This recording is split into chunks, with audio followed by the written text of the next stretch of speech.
Good morning and welcome to the Miami Business School 70th anniversary. Please be seated. We are about to begin.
develop innovative ideas and principled leaders that transform global business and society. And all of these words are actually very carefully chosen, and I'd especially highlight in this particular mission statement the notion of innovation. This is a research university and a research institution, but also with a very, very strong teaching.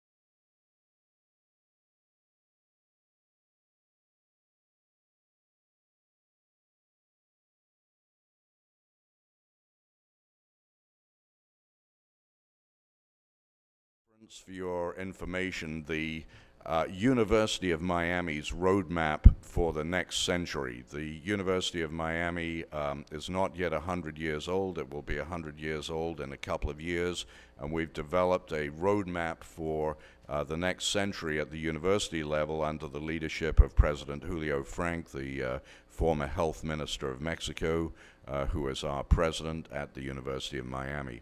And these are the 5 areas that are highlighted in that roadmap. Of course, there's a vast amount of detail associated with each of these, but I think it's especially important for us as a business school to take note of the fact that there's a heavy emphasis on mission-driven research, on education for life, so the research mission and the teaching mission, but also on hemispheric leadership. And perhaps this is an area where the University of Miami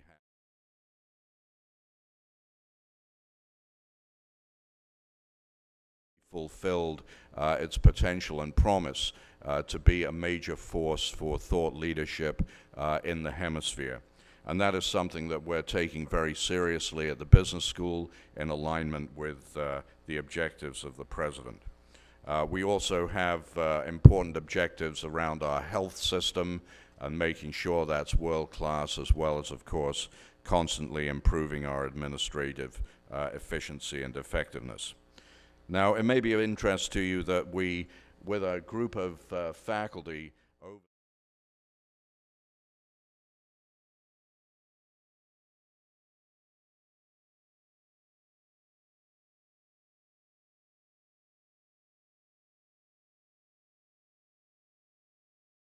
areas where we as a faculty, as a community of scholars, might potentially develop interdisciplinary preeminence in the context of our research mission. We're here breaking down the silos of the customary departments. Of course, we have an accounting department, a finance department, a marketing department, and so on. But you'll see that none of these reflect those traditional departmental silos. What we're saying here is that there are 5 areas where we think we can make a difference in terms of thought leadership worldwide. One is in the area of behavioral decision making, where, for example, we have a very strong behavioral finance department. We have consumer behaviorists who are very strong in our marketing department. Of course, we have human behavior specialists in our management department. And secondly, we're focusing very heavily on business analytics. Our MS in business analytics is our largest enrollment program now at Miami Business School. We have a very strong capability in this area, which is, of course, very relevant to current business imperatives. Thirdly, global operations. This is a global school. We have something like 30 nationalities represented on our faculty. It's always been very, very outward-looking, internationally looking school in its orientation and in its student and faculty body. Fourthly, governance and leadership, another area of potential excellence. And then finally, we're launching a very strong initiative Given the existential threat to Miami from ocean rise, we're launching a very strong initiative in sustainable business this year, which will include an MS in sustainable business to be launched next August that will be the first and only STEM certified MS in sustainability in the United States. And that is achievable because we have the asset at our school of the companion school, the Rosenstiel School of Marine and Atmospheric Sciences, which is, I would say, one of the top 10 in its field. And we are combining forces with them to make sure that our students in our Sustainable Business program have the science basis, the hard science basis that the Rosenstiel faculty can deliver, as well as the management capability that our school can deliver. So we think we're going to be putting forward in the market a very, very strong product. In addition to these 5 interdisciplinary clusters, we're looking also at entrepreneurship as a major commitment. This is something that every business school has to be very much focused on. We in Miami are among the strongest cities in the United States in terms of startups, and we have to contribute and participate in, and want to contribute and participate in that ecosystem in our region. Health management, for obvious reasons, is a very strong arena for us. We've had the healthcare management MBA for 40 years. This is the 40th anniversary of the Executive MBA in Healthcare Management at our school, one of the oldest in the world, and obviously, given the age profile of the population in our region, the whole health ecosystem is something that's very important. And finally, real estate has been a strong tradition, a strong area of excellence for our school, and we continue to make sure that that is going to be remaining. So just a few items that I hope will, particularly for the alumni in the room, encourage you that your school is doing well. That first of all, instead of being flat or down in terms of enrollments, as you may have read in the Wall Street Journal and the Financial Times, every MBA program is either flat or down. Our MBA program was up 12% in enrollments this year. In fact, all of our graduate degree program enrollments combined were 12% higher than last year. And that is partly a reflection of higher quality and more applications, but it's also a reflection of the fact that we're converting a higher percentage of the offers that we make to students. In other words, our yield in graduate programs increased from 43 to 49%. There's also significant increase in demand for undergraduate business majors here within the university. Even though the university total undergraduate population is relatively stable, the proportion of those undergraduates who are demanding more business education and want to do a business major is on the rise. We have launched this year a corporate associates program. That is a program which corporations can engage in to become closer to the school. Within 8 months of launching this program, we already have 49 companies that are paying an annual subscription of 5 figures at some level or another to be a part of this program. So this is a very, very important way of our reconnecting the school with the corporate community that desperately wants us to serve them. Our executive education arena has already taken off. We have some outstanding new executive education client companies, Bacardi, HBO, and Telemundo, to name a few. And we have also been very successful this past year hiring outstanding faculty from other schools, notably Wharton, Columbia, London Business School, Ohio State, Indiana, we are hiring from the very best PhD programs and the very best schools in the world. And finally, we have the benefit of having within our school 45,000 alumni around the world. That's an incredibly large network. It's not 90,000, which Harvard Business School would claim, but 45,000 is a very high and healthy number of alumni around the world, particularly in the US, of course, but also very heavily in Latin America. Our overall strategy is really to focus on three things in terms of our fiscal stewardship. One is to improve the operational excellence of what we do. The second is to increase further our graduate program enrollments. And third is to boost our executive education activity. I want to just call out a few people who have been very important in terms of shaping the events today and the next 3 days. Paul Chagru, I think, is not with us today, but he is the former dean of Miami Business School, was dean for, I think, almost 15 years, and many alumni remember him fondly, and he has served tremendously on our behalf as chair of our planning committee for the 70th anniversary.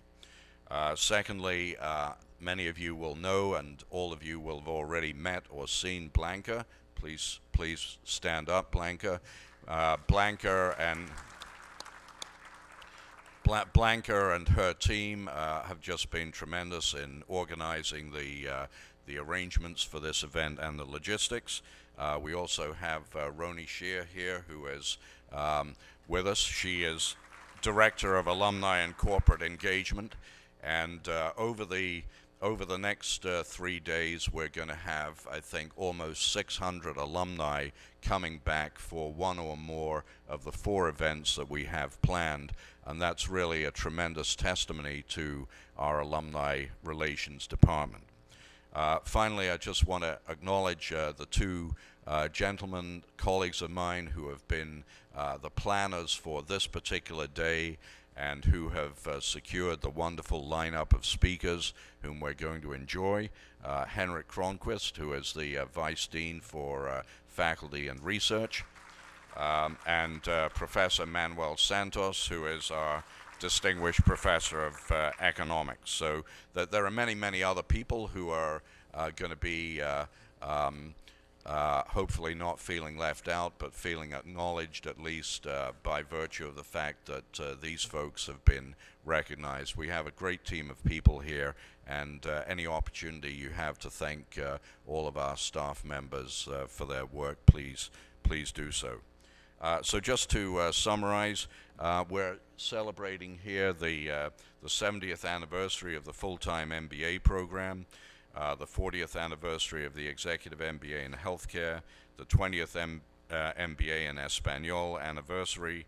I think I said 600. I think we're closer to 600 now than 525 alumni coming back over the next 3 days, more than we've ever seen before at Miami Business School. And now I'd like to just highlight the program for the day and introduce Paulo Leme, former head of Goldman Sachs for Brazil. And Paulo has recently joined our faculty, has been already just tremendously helpful in reconnecting and connecting our school with practice and public policy makers and international finance at the highest levels. And Paulo, I think, is going to handle all of the introductions and the speaker commentaries for the morning sessions. So Paulo, thank you for being with us, and please step forward.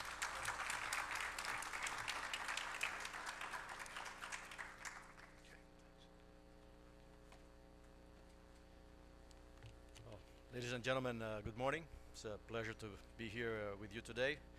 I think I'm going to start by thanking our distinguished speakers for coming from far away to be here with us and to enrich in the program, which I think you're going to find very useful. And I think there's not a better place to start by giving you a general overview of the global economy, but particularly with an emphasis in our region, Western Hemisphere, Latin America in particular. And I cannot think anybody better than Alejandro Werner to do that for us. Alejandro is the director of the Western Hemisphere Department of the International Monetary Fund, where he's been since 2013. But Alejandro has an incredible distinguished career as a public service, also in the private sector, also in academia as well. Alejandro was Undersecretary of Finance and Public Credit for Mexico for many years, also Chief Economist or Director of Research of Banco de Mexico. He also served as Head of Corporate and Investment Banking for BBVA Bancomer in Mexico, and taught in the best institution of research and academia in Mexico, the ITAM. And Alejandro has a PhD in economics from MIT. So please help me in welcoming Alejandro Werner for this presentation. Alejandro.